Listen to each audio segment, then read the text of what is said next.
नमस्ते। Solid facts with Hemant अत्री में आप सबका स्वागत। जैसा आप देख रहे हैं, हेमंत सर हमारे साथ मौजूद हैं। बहुत स्वागत सर। सर, मोदी जी आजकल जो है सुनने में आ रहा है किसी की सुन नहीं रहे हैं। ट्रंप साहब की सुनने की कोशिश वो कर रहे हैं। ट्रंप साहब ने जैसे ही उनको कहा कि भाई दोस्त उनको कह दिया, मोदी जी ने तुरंत उस मौके को लपका। ऐसा सीन बन रहा था जैसे बिस्किट डाला गया हो और दो मिलाना शुरू हो गया हो, उस टाइप की बात भी हो रही है। खैर, इस बीच में अब मोदी जी क्या देश के लोगों की भी कभी सुनेंगे क्या? चलिए मानते हैं देश के लोगों की मत सुनिए, जो सीडीएस आपने बनाया उनकी ही सुन लीजिए, सैन्य अधिकारियों की, सेना की सुन लीजिए, क्योंकि उन्हीं के नाम पे आप वोट मांग करके लोगों को भावनात्मक रूप से ब्लैकमेल करके और वोट लेकर के सत्ता में आ जाते हैं। तो कम से कम उनकी तो सुन लीजिए।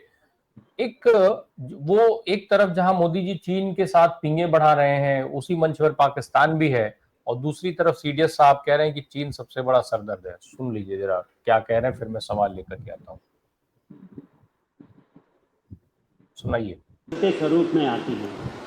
इसलिए मैं उनमें से कुछ ठोस चुनौतियों के बारे में आपसे बात करना चाहता हूं, जिसका सामना भारत आज कर रहा है और मेरे विचार में भविष्य में भी करता रहेगा।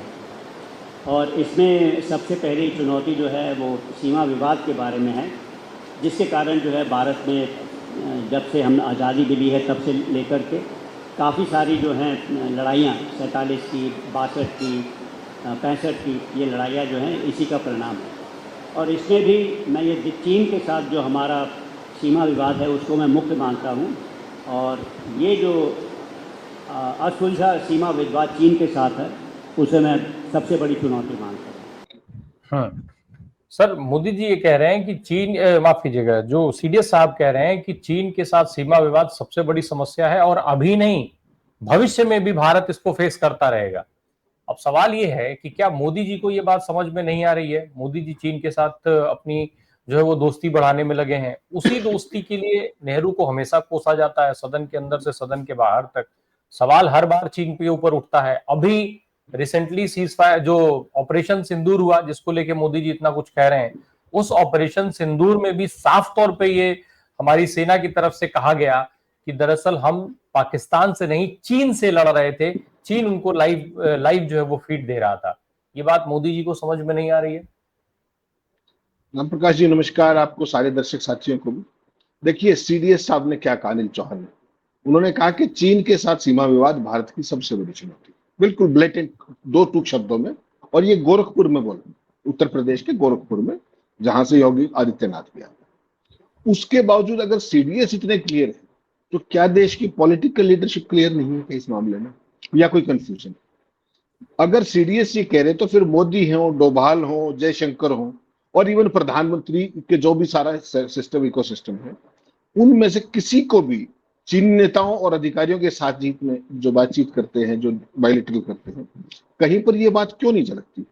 और हाल के अनुभव, चाहे वो मोदी जी की यात्रा हो, चाहे डोवल की यात्रा हो, जितनी भी यात्राएं हुई, खासतौर पर ऑपरेशन सिंदूर 10 मई के बाद से लेकर आज तक जितनी भी बातचीत हुई, सब की सब बातचीत में एक ही बात आती है कि चीन एक सद्भावनापूर्ण साझेदार के रूप में कार्य करने की बजाय भारत की कमजोरियों का फायदा उठाने की अधिक वो रखता है। हर बातचीत में आपने देखा होगा, उनके जब विदेश मंत्री यहाँ पे भारत में आए थे तो किस तरीके से चाइनीज मीडिया में क्या खबरें आई कि भारत ने तिब्बत को लेकर के चाइना के स्टैंड का साथ दिया। हालांकि भारत ने नहीं कहा, लेकिन भारत ने उसका विरोध भी नहीं कर पाया। और इसके अलावा जो भी अनिल चौहान की अगर आप पूरी जो बात सुनेंगे, जो 6 चैलेंजेस बताए उन्होंने गंभीर आंतरिक और बाहरी दबावों की तरफ भी साफ साफ इशारा किया। अगर आप इस बात को थोड़ा सा खोलें, थोड़ा सा, ज्यादा नहीं, तो मोदी जी की विदेश नीति ने 3 सीमाओं, चीन, पाकिस्तान और बांग्लादेश को पूरे तरीके से शत्रुतापूर्ण तो नहीं बना दिया है, जिसको लेकर के आदमी बार बार उसका इशारा करती है। उनकी राजनीति बेसिकली, जो मोदी जी की राजनीति है, उसने आंतरिक रूप से धार्मिक उग्रवाद और विभाजन को एक तरीके से इंस्टीट्यूशनलाइज कर दिया है, खास तरीके से बढ़ावा दिया है। और इसी का कारण है कि मोदी जी हर मोर्चे पर भारत को जो स्ट्रेटेजिक बात होती है, सामरिक, उस पर हर मोर्चे पर कमजोर कर रहे हैं। और ये एक से अधिक बार अब ये क्लियर कट बात हो चुकी है मोदी जी के रिजीम को। अगर आप थोड़ा सा खोल करके देखें, आपने देखा चीन ने 2017 में डोकलाम पर कब्जा करने की घटना पूरे तरीके से भारत ने आधिकारिक तौर पर कंप्लीट चुप्पी साध ली। याद होगा आपको 2017 की बात, किस तरीके से डोकलाम में जो कुछ हुआ था। उसी तरीके से अप्रैल 2020 में पूर्वी लद्दाख में चीन ने जिस तरीके के हालात पैदा किए, जिसका फॉल आउट जून 2020 में हुआ और हमारे 20 अधिकारी और जवान शहीद हो गए। उसके बावजूद भी भारत की सरकार उस सारी चीज को छुपाती रही और जो भी स्टेटस को की बात थी वो लगातार चलती रही। अब जून 2020 के बाद क्या था कि स्टेटस को एंटे अप्रैल 2020 वाला स्टेटस को कीजिए। क्या वो हो गया? क्या राम प्रकाश जी, क्या वो हुआ? प्रधानमंत्री जी अभी गए थे, तमाम बातों पर उन्होंने चर्चा की, लेकिन क्या स्टेटस को का जिक्र आया? कि उसको धीरे से बुला दिया गया। पहले स्टेटस को हर बातचीत में आता था। जैसे ही ये ऑपरेशन जो ये सिंदूर हुआ, उसके बाद आप देखिए डोवल गए, जयशंकर गए, राजनाथ गए, अब मोदी गए। कहीं आपने स्टेटस को एंटे का शब्द सुना आपने? चल छोड़िए, सीमा विवाद का जिक्र सुना आपने? सीमा विवाद आज की ही 2 खबरें देखिए, मैंने आपको दोनों खबरें भेजी हैं, आमने सामने रख करके देख लीजिए, समझ में आ जाएगा। एक तरफ सीडीएस का बयान है जिसमें वो कह रहे हैं कि चुनौती क्या है, दूसरी तरफ निर्मला सीतारमण। मैं चाहता हूं कि दोनों को सिग्नल उस फ्रेम में दिखाइएगा, 2 विंडो में, तो ताकि दिख जाए लोगों को कि निर्मला सीतारमण क्या कह रहे हैं। पूरे का पूरा जोर व्यापार के ऊपर, ईजिंग ऑफ बिजनेस के ऊपर है। और हालत यह है कि वो चाइना की जो सेंसिटिव टेक्नोलॉजी के अंदर जो निवेश है, उसके लिए भी भारत सरकार कहीं ना कहीं तत्पर दिखाई देती है। उसको रोक दिया गया था 2020 के बाद। तो ये चीज आपको देखनी पड़ेगी कि संबंधों को पूरी तरीके से सामान्य बनाने के लिए स्टेटस को की मांग क्यों छोड़ दी और किसने छोड़ी। इसकी बजाय नई भाषा अब क्या है, जो मोदी जी की भाषा है, जो सारे बयानों में आपको दिखती है, उस पर सीमा पर केवल शांति और स्थिरता भारत चाहता है। यानी कि जो जमीन चाइना ने हड़प ली पूर्वी लद्दाख से लेकर डोकलाम से लेकर के इस पूरे एरिया में, और जो राहुल गांधी ने वहां के स्थानीय लोगों के साथ मिलकर दिखाई, उन्होंने बताया कि किस तरीके से वो लोग आगे हैं, उस पूरी मांग को बिल्कुल छोड़ दिया एक तरीके से। तो ये संकेत देते हुए बेसिकली आपको ये समझना पड़ेगा कि लद्दाख में चीन ने 1962 में तब भी यही खेल किया था, जो क्या भारत की एक नीति मान लिया है मोदी जी ने, कि तब जो हुई थी गलती, तब तो आजादी के 15 साल हुए थे, भारत के पास संसाधन नहीं थे, सब कुछ नहीं था। ये जो अप्रैल के अंदर जो हुआ डोकलाम में और जून में उसके बाद जो फॉल आउट हुआ, उसके बाद रामप्रकाश जी ऐसा क्या चेंज हो गया है जो मोदी जी और ये सारे के सारे लोग भाग भाग के चाइना जा रहे हैं। एक ही चीज लगती है कि क्या संप्रभुता से बड़ा व्यापार हो गया है। और व्यापार का भी बैलेंस देख लीजिए, $100 बिलियन का व्यापार घाटा है हमारा चाइना के साथ। और क्या चाहते हो आप मुझसे? उन्होंने आपको डंपिंग ग्राउंड बना दिया है अपने सरप्लस माल का। जो चीज आपको चाहिए उसके ऊपर वो रिस्ट्रिक्शंस लगा देते हैं। रेयर अर्थ मटेरियल का आपने देखा, आपने खाद का देखा, स्पेशलाइज्ड खाद का देखा, आपने डीप टनल बोरिंग मशीन का देखा। लगातार बिना चुपचाप यूनिलेटरली एक तरफा ढंग से बंद कर दिया। किसी का कोई आपने आवाज सुनी क्या भारत सरकार की तरफ से? कुछ भी सुनी। और मोदी जी इशारों में क्या कर रहे थे? छोटी आंखों वाले गणेश जी भी चाइना से चले आते, चाइना का नाम नहीं लिया। अब जब मोदी जी घुमाए है रेड कारपेट वेलकम जो आपने पोमरियन मीडिया ने दिखाया वहां पर, तो क्या उसके बाद वो गणेश जी क्या कमेडी होगी? क्या स्टेटस को एंटे लागू हो गए? क्या चीन ने अपनी भारत के प्रति जो एक्सप्रेशनिस्ट अप्रोच थी उसको छोड़ दिया है क्या? ये चीज आपको देखनी पड़ेगी कि चीन का बेसिकली पैटर्न क्या है। चीन हमारा सहयोगी नहीं है राम प्रकाश जी, माफ कीजिएगा। उसका एक पैटर्न है कि वो भारत की सुरक्षा की जो कमियां हैं उन पर लगातार नजर रखता है। वो कमियों को तलाशता रहता है और जब मौका लगे अतिक्रमण करके अपनी सीमा बढ़ाने का लगातार हौसला भी रखता है और कोशिश भी करता है। ये आपने ऑपरेशन सिंदूर में देखा, उन्होंने अपने सारे वेपन टेस्ट करके देखे, सामने पाकिस्तान था, लेबोरेटरी किसकी थी? चाइना की थी। उसके बावजूद उसके बारे में एक शब्द कहने की बजाय आपका सारे का सारा टॉप फ्रंट लाइन नेतृत्व चाइना में लाइन लगाई खड़ा हुआ, लाइन लगा, राजनाथ से लेकर के कौन नहीं गया बता? क्या एक भी मुद्दा कि किसी ने ये कहा कि ऑपरेशन सिंदूर के दौरान आप पाकिस्तान के साथ थे? जनरल राहुल आर सिंह ने क्या कहा कि पाकिस्तान सामने था, खेल सारा चाइना का था। उसके बाद आप चाइना के साथ दोस्ती करके क्या निकालना चाहते हैं? इसका मतलब तो सीधी सीधी बात यह है कि आप सामने राष्ट्रवाद रखते हैं, सामने जो है सारी चीजें जो है राष्ट्रवाद, सेना प्रयोग। ये जनरल चौहान तो सेना के ही है, सीडीएस चीफ आप नहीं लगाया है, जनरल राहुल आर सिंह भी आपकी। उनकी बातों को ध्यान न देकर के निर्मला सीतारमण से लेकर प्रधानमंत्री तक सारे व्यापारी बढ़ाने पर लगे हुए हैं। यानी कि अपने जो पूंजीपति मित्र हैं उनका मुनाफा आपके लिए ज्यादा महत्वपूर्ण है देश की संप्रभुता से ज्यादा। और यही जो चीज है, यही चीन को एक हौसला देता है कि भारत आत्मसम्मान की बजाय बाकी चीजों में भरोसा रखता है। और इसी से मुझे डर लगता है कि कहीं एक झटका और बहुत जल्दी ना मिल जाए। जिस तरीके से पाकिस्तान चीन की गोद में बैठा हुआ है, उधर ट्रंप से मोहब्बत बढ़ा रहे हैं, उनके परिवार के साथ धंधा कर रहे हैं। ऐसे में जो कदम आप ये उठा रहे हो, आप सबक तो सिखाना चाहते हो ट्रंप को, जो आपकी हैसियत है नहीं, हिम्मत भी नहीं है आपकी, आप बोल भी नहीं पाते। कहीं ऐसा तो नहीं कि उसकी बजाय खुद ही सबक सीख के बैठ जाए और फिर कह दे ना कोई आया है ना कोई घुसा है। ये देखना पड़ेगा राम प्रकाश जी, ये बहुत गंभीर बात है चाइना के फ्रंट पे, जो लोग समझ नहीं रहे। जिस तरीके से मोदी ने एक लाइन में सारी कहानी निपटा दी कि ना कोई आया ना कोई घुसा, क्या दुनिया का कोई और देश, कोई और लीडर इस तरह की बात को अफोर्ड कर सकता है? पोमेरियन मीडिया के जरिए मोदी जी इस बात को सारी जगह फैलाने में और अपने राष्ट्रवाद, अपनी सेना प्रेम, उसको कायम रखने में कामयाब। आप देख लीजिए, सवाल गायब कर दिए हैं। ये सवाल महत्वपूर्ण है कि चाइना की अप्रोच क्या है। आज वो सीधा अमेरिका को टक्कर दे रहा है और आप उसकी तरफ हाथ बढ़ा रहे हो। तो इसके अंदर बहुत सारे खतरे इन्वॉल्व हैं जो आपको आज समझ में नहीं आ रहे। विशुद्ध तौर पर ये विजन की कमी कहीं ना कहीं मुझे दिखाई दे।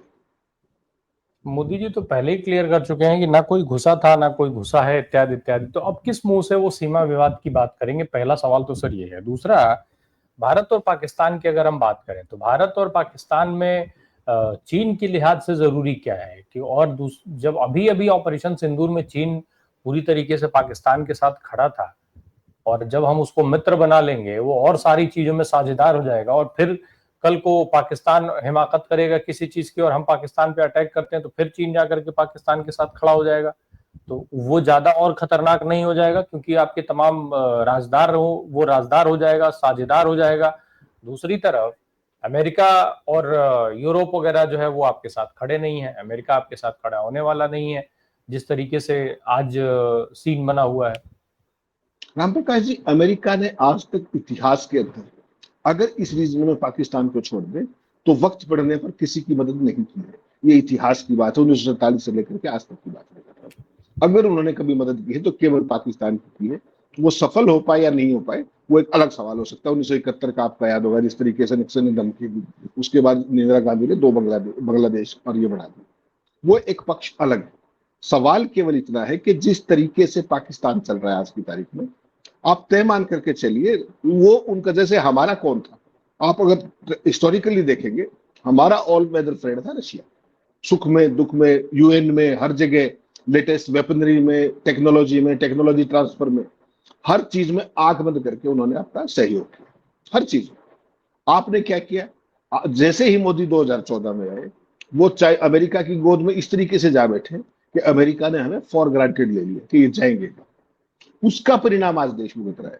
मोदी जी ने जो जिस तरह की कूटनीति अपनाई, कूटनीति तो क्या ही कहेंगे उसको, दो रैंक अपॉर्चुनिज्म टाइप की चीज है कि आप अपने ऑल वेदर फ्रेंड रशिया को छोड़ करके देखिए, डिप्लोमेसी के अंदर बैलेंसिंग बहुत जरूरी है। नेहरू जी जब आए थे 1947 में, गुटनिरपेक्ष आंदोलन क्यों बढ़ाया था?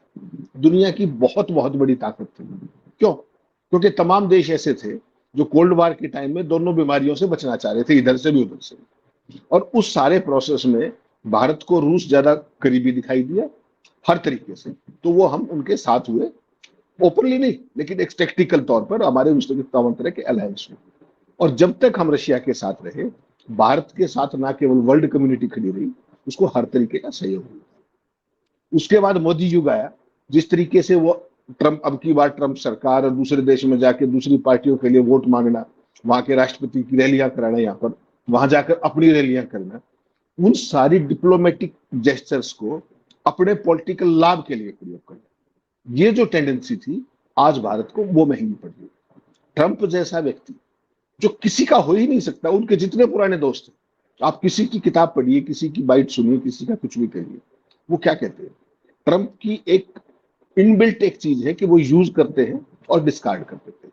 वो व्यक्तिगत संबंधों में हो, वो कूटनीतिक संबंधों में हो, उस सारे के अंदर ट्रंप ने आते ही वो दिखा दिया। जो 20 जनवरी को जो सारा हुआ था इनॉग्रेशन, उससे लेकर के आज तक ट्रंप का जो रुख है, और खास तौर पर राम प्रकाश जी 10 मई से लेकर के आज तक का जो रुख है, 42 बार ये कह देगा कि मैंने इनका दोनों का सीज फायर कराया। भारत के प्रधानमंत्री आज तक उसका जवाब नहीं दे पाए, ना संसद के अंदर ना संसद के बाहर, नाम लेकर के। ट्रंप भारत की अर्थव्यवस्था को डेड तक बता चुका, डेड।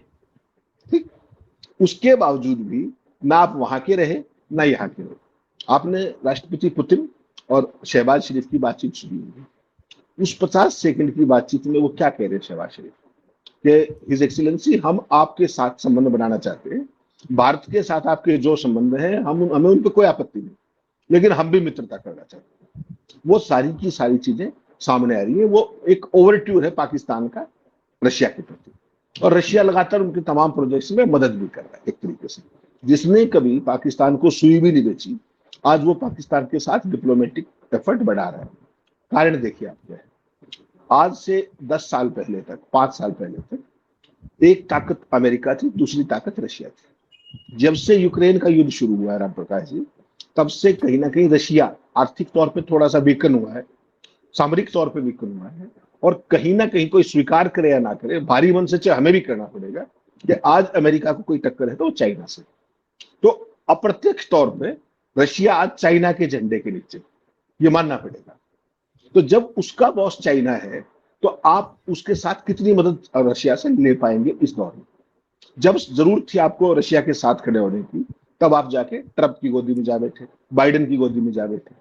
उन दोनों के जो भी चीजें चल रही है, उसमें आपने भारत के कूटनीतिक संबंध जो थे उनको कहीं ना कहीं उनकी तिलांजलि दी। उसका परिणाम आज सामने दिख रहा है कि ना खुदा ही मिला, ना विशाले से मिला, ना इधर के रहे ना उधर के रहे। हकीकत में क्या है कि रशिया हमसे कभी अलग हो ही नहीं सकता था। जो परिस्थितियां इन्होंने बनाई है, उसका ये परिणाम है कि डिप्लोमेटिकली हम कंप्लीटली आइसोलेटेड हैं। ऑपरेशन सिंदूर 7 मई से लेकर के आज तक आप देख लीजिए, दुनिया के किस देश ने आतंकवाद के लिए पाकिस्तान का नाम लेकर के उसको इंडाइक्ट किया है? एक देश का नाम बताइए, इजराइल को छोड़कर। ये सारी स्थिति ये कह रही है कि मोदी जी ने जो बेसिकली आपदा में अवसर की जो रणनीति है, उसके लिए देश के जो मूल कूटनीतिक संबंध थे, राजनीतिक संबंध थे, उनको कहीं ना कहीं होम कर दिया अपने व्यक्तिगत एजेंडे में, अपने दोस्तों के एजेंडे में। अडानी का धंधा चलता रहे, अंबानी का धंधा चलता रहे, देश का चाहे जो मर्जी हाल है। तो एज ए कंट्री आज हम आइसोलेटेड है। अंबानी तो आज भी उतना ही नोट छाप रहे हैं, लाखों करोड़ रुपए बढ़ा लिया उन्होंने सस्ते तेल से। भारत की जनता को तो 1 रुपए का लाभ नहीं हुआ ना। एक किसी भगत को ही हुआ हो, किसी वाजपेयी को ही हुआ हो, और 20% इथेनॉल मिला करके सारे देश की गाड़ियों के इंजन के जो भी उन्होंने किया। कोई संविधान का कोई संवैधानिक व्यवस्था उस तरीके की नहीं रही कि सुप्रीम कोर्ट ही देख ले इस मामले को, कोई और संस्था देख ले कि भाई आपने पुरानी गाड़ियां जो 2023 से पहले की है, उसमें कहां से इथेनॉल चल पाएगा? कोई पूछने वाला ही नहीं बचे। केवल मोदी का डंका बजता है, और उस सारे में चाहे डिप्लोमेसी हो, चाहे स्ट्रेटेजी हो, चाहे पॉलिसीगत संबंध, कुछ भी चीज हो, हर चीज उसके नीचे दबा दी गई है। और आज हालत यह है, भारत के प्रधानमंत्री कोई भी इतना कमजोर कभी नहीं था राम प्रकाश जी कि अमेरिका का राष्ट्रपति हमारी इकोनॉमी को डेड इकोनॉमी बता दे, और टू दैट एक्सटेंट ये आगे बाढ़ में जाए अप्रत्यक्ष तौर पर। उसके बावजूद आवाज तो नहीं निकली आपकी। और जैसे ही कल मौका मिला, खट से मोदी ने क्या कहा कि आई रेसिप्रोकेट ट्रम्प फ्रेंडशिप। कौन सी मित्रता है भाई आपकी? उसने आपके बारे में क्या क्या कह दिया? ऐसी मित्रता पे तो थू है, क्या करना है उस मित्रता का? वो आपको day in and day out he is name calling, आप जवाब नहीं दे पा रहे हो। और आपको एक अवसर मिला तो आप एएनआई के ट्वीट को रिट्वीट करेंगे। इतनी बढ़िया प्रगाढ़ मित्रता थी तो 50% टैरिफ लगाया, आपने फोन उठा के कहा क्यों नहीं कि क्या कर रहे हो आप? और ये नहीं कह सकते तो ऐसी मित्रता आपको मुबारक है। सर टैरिफ नहीं, हम लोग गलती कर देते हैं। टैरिफ भी और पेनल्टी भी बताना भी ये जरूरी है कि पेनल्टी भी ठोके गए हैं, और हम इकलौते देश हैं जिसके ऊपर पेनल्टी ठोके गए हैं। तो वो भी मुझे लगता है दर्शकों को याद रखना चाहिए। नहीं बिल्कुल, मैं भाई राम प्रकाश जी आप ये देखिए ना कि चाइना जो उनका स्ट्रेटेजिक हमेशा कंपटीटर है, आर्थिक तौर पे कंपटीटर है, उस पर 30-31% टैरिफ, और भारत का प्रधानमंत्री उनका दोस्त, भारत उनका नेचुरल अलाई, और भारत के ऊपर 50%। तो ये मित्रता तो आपने दुनिया में कहीं नहीं देखी होगी। ये डिस्टिंक्शन तो दोस्ती में कुर्बानी मोदी जी जो है वो भारत देश के लोगों से लेंगे, अपना यहाँ उद्योग धंधे बंद करा के फैक्ट्रियों पर ताला लगवा के कुर्बानी लेंगे मोदी जी अपने दोस्ती में। एक और चीज बता दीजिए सर जरा, एक तरफ अमेरिका खड़ा है, दूसरी तरफ चीन खड़ा है, भारत कहाँ खड़ा है? भारत अकेला खड़ा है। आप कमाल कर दिया राम प्रकाश जी, आप इतने सीनियर आदमी, आपने सुना नहीं था आपने जयशंकर जी ने क्या लेजर आंखों के साथ क्या कहा? भारत तो खड़ा है भाई। क्या पूछा कि वेयर वाज अमेरिका, तो he says US was in USA. तो वही है India where it India is. अब तो आपको जयशंकर जी की फोटो लगा लेनी चाहिए हर जगह, हम जैसे लोगों को। जयशंकर तो डिप्लोमेटिक डिजास्टर के एक प्रतीक बन गए। आप कमाल देखिए कि चाइना उनकी जो धर्मपत्नी है जयशंकर साहब की, उनकी धर्मपत्नी जापान है, तो एक वैसे भी एक थोड़ा सा कनेक्ट। मोदी जी अभी जापान गए, जयशंकर कहा था। मोदी जी फिर चाइना गए। चाइना से जो सबसे बड़ा एक्सपर्ट इंडिया की तारीख में आज कौन होना चाहिए? जयशंकर साहब, वहां के राजदूत थे। मोदी जी से उनकी मित्रता का ओरिजिन कहां से है? राम प्रकाश जी, मोदी जी अपने मुख्यमंत्री थे गुजरात के, ये महोदय चाइना के राजदूत थे, भारत के राजदूत थे चाइना के। तो उसकी दोस्ती के क्या कारण थे वो तो आपको पता है, कौन ज्यादा बढ़िया बताते हैं, सुब्रमण्यम स्वामी, उसमें तो मैं आप नहीं जाएंगे।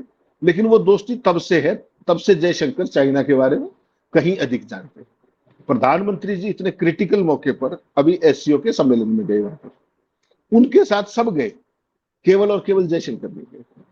फिर पूछा गया कि यार ये तो गड़बड़ होगी, पूछो। तो फिर बताया गया कि उनकी तबीयत खराब। एक तरफ प्रोपेगेंडा चला रहा था पॉबेरियन मीडिया की, तबीयत खराब जयशंकर की, उधर से वो ट्वीट क्या कर रहे थे कि मेरी आज फिनलैंड की विदेश मंत्री से बात हुई। उन्होंने फिर प्रवचन दिया उसमें लंबा चौड़ा। जिस दिन मोदी जी को वापस आना था उससे पहले दिन चाइना से, उस दिन उनका फिर ट्वीट आ गया कि नेवी चीफ से मिला। तो जब सारी एंगेजमेंट आप कर रहे हो तो आप जापान और चाइना भी चले जाते। क्यों नहीं गए, इस कारण को तो देश जानना चाहेगा ना, और इसका जवाब कौन देगा? सीधा सीधा मतलब ये कि कहीं ना कहीं प्रधानमंत्री जी विदेश नीति के मामले में आज की तारीख में जयशंकर पर भरोसा नहीं कर रहे। इसके अलावा क्या है? आपको ध्यान होगा कुछ दिन पहले, पिछले से पिछले महीने, शशि थरूर, कांग्रेस पार्टी के एमपी, कांग्रेस के एमपी, उसको मोदी जी ने रशिया भेजा था, याद ना आपको? 4-5 दिन के लिए ऑफिशियल उसमें। क्या वो जा सकते? किस कैपेसिटी में गए थे? क्या वो मोदी के विशेष दूत थे? तो यानी कि भारतीय जनता पार्टी का बौद्धिक दिवालियापन इतना हो गया है कि उनको रूस से अपने खराब संबंधों को ठीक करने के लिए उधार का सिंदूर यानी कि शशि थरूर को बुला करके उनको रशिया भेजना पड़ा। तो फिर तो उनको शामिल ही कर लीजिए ना, आपका समस्या है। और फिर जयशंकर क्या करेंगे? अगर जयशंकर के होते हुए शशि थरूर को रशिया भेजा जाता है, जब चीन जाते हैं एससीओ के सम्मेलन में तो डोवल जाते हैं, शशि थरूर नहीं जाते हैं। आपको क्या लगता है कि जो विदेश मंत्रालय है उसके अंदर जयशंकर की स्थिति क्या होगी? पूरी की पूरी जो अथॉरिटी उनकी है अपने मंत्रालय में, उसका क्या हासिल होगा? कभी सोचा है देश ने? यानी कि पूरी दुनिया को ज्ञान देते फिर रहे हैं जयशंकर, और अपने महकमे में क्या हो रहा है, अपने देश की कूटनीति का क्या हो रहा है, उसका उनको नहीं पता। ठीक वैसे ही जैसे मोदी जी को दुनिया की हर घटना का पता है, हर घटना, अफगानिस्तान के भूकंप का पता है, हर चीज का पता है। लेकिन भारत के 3/4 हिस्से के अंदर बाढ़ आई हुई है, मोदी जी ने अब तक कोई ट्वीट किया है क्या? कोई एक शब्द कहा हो? कहीं हवाई सर्वेक्षण पे गए? केवल चुनावी भाषणबाजी, किसी भी तरीके का वो, और किसी भी सवाल का जवाब ना देना। चाइना के साथ जिस आज मुकाम पे आप खड़े हो, आप एक बहुत ही खतरनाक रास्ते पर आगे बढ़ रहे हो राम प्रकाश जी। क्यों? क्योंकि आपका एक नेचुरल सपोर्ट पिलर था रशिया। आज सामरिक परिस्थितियों में, बदली हुई परिस्थितियों में, रशिया दुर्भाग्य से चाइना के झंडे के नीचे। एक तरफ वो हो गया, दूसरी तरफ ट्रंप की जो हरकतें हैं। तो आपके साथ कौन है? आपने सवाल पूछा, आप वहीं खड़े हो जहां आप हो, आपके साथ कोई नहीं। You are standing on your own, that is the most unfortunate part. 47 से लेकर के आज 2025 है, मुझे अपने इस पूरे देश की जीवन यात्रा में एक अवसर ऐसा बताइए जब भारत का ऐसा डिप्लोमेटिक डिजास्टर किसी ने देखा हो, किसी तरीके का ऐसा आइसोलेशन भारत तो बहुत बड़ा साउथ की जो ग्लोबल साउथ की जो पॉलिटिक्स थी उसका बहुत बड़ा फ्लैग बेरर रहा है। आज देखिए उसके साथ खड़े होने वाला कोई नहीं। उसके बावजूद भी मोदी का डंका बज रहा है, उसके बाद भी पोमरियन हुआ कर रहे हैं सारे के सारे। कल तक क्या कह रहे थे, फिर मोदी को दगाबाज कह दिया। कल सुबह के बाद फिर देख लीजिएगा, फिर कुछ नया एजेंडा आ जाएगा, फिर मोदी ट्रंप की मित्रता जिंदाबाद। यही सब चल रहा है। देश के जो मूल सवाल है उनको गायब कर दिया गया है। चाइना के साथ मैं फिर कह रहा हूं, बहुत खतरनाक रास्ते पे आप आगे बढ़ रहे हैं। चीन का इतिहास धोखे का रहा है और वो धोखे से बाज नहीं आ सकता है, कैरेक्टर नहीं बदला। बिल्कुल, आज नहीं तो कल जब भी मौका मिलेगा चीन छुरा घोंपने का काम करता आया है और हर बार वो शायद वही करेगा। अभी ऑपरेशन सिंदूर लेटेस्ट उदाहरण है, इतिहास पर मत जाइए। लेकिन ये मोदी जी कब समझेंगे, ये सवाल लगातार उठ रहा है। विदेश नीति हमारी कब सुधरेगी, ये सवाल लगातार उठ रहा है। जयशंकर साहब को तो खैर तमाम मामलों में देखा जाता है कि उनके अपने इंटरेस्ट हैं और उसी इंटरेस्ट के हिसाब से वो काम करते हैं। देखिए क्या कुछ होता है। बहुत बहुत धन्यवाद सर, हमसे बात करने के लिए। Thank you so much.